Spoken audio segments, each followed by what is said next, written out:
السلام علیکم ورحمۃ اللہ وبرکاتہ۔ ہمارے تمام سامعین و ناظرین کو ہماری طرف سے پرخلوص سلام۔ میں ہوں حافظ شبیر احمد، آپ دیکھ رہے ہیں حافظ شبیر احمد ٹی وی۔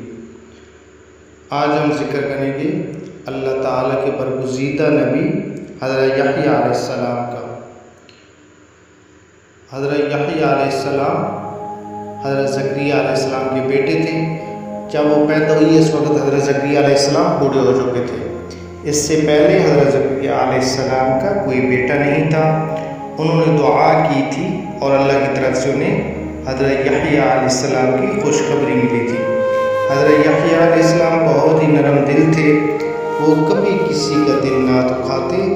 وہ کسی جانور کو بھی بھوکا دیکھتے تو اسے اپنا کھانا کھلا دیتے، یہاں تک کہ خود ان کے پاس اپنے کھانے کے لیے کچھ بھی نہ رہتا۔ حضرت یحییٰ علیہ السلام کو بچپن ہی سے پڑھنے لکھنے کا بہت شوق تھا۔ اللہ تعالیٰ نے چھوٹی سی عمر میں ہی ان کو بڑی ذہانت عطا کی تھی۔ حضرت یحییٰ علیہ السلام کی زندگی سادگی کی مثال تھی۔ وہ جو کچھ ملتا کھا لیتے، کئی بار پتے اور جنگلی پھل اور جڑی بوٹیاں کھا کر پیٹ بھر لیتے۔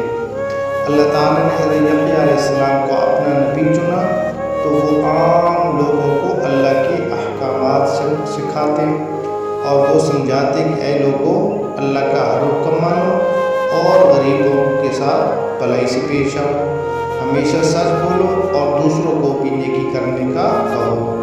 وہ دور دور جا کر لوگوں سے ملتے اور ان سے اللہ تعالیٰ کی عظمت کا ذکر کرتے۔ اس زمانے میں دمشق پر ایک اللہ تعالیٰ کا نافرمان، خبیث اور ظالم بادشاہ حکومت کرتا تھا۔ وہ ایسے کاموں کا حکم دیتا جن کو اللہ تعالیٰ نے حرام قرار دیا تھا۔ ایک دن حضرت یحییٰ علیہ السلام ایک بادشاہ کے سامنے جا پہنچے۔ انہوں نے اسے ظلم سے منع کیا اور انصاف کرنے کو کہا۔ ظالم بادشاہ نے حضرت یحییٰ علیہ السلام کی بات نہ سنی، الٹا بادشاہ نے اپنے سپاہیوں سے حضرت یحییٰ علیہ السلام کو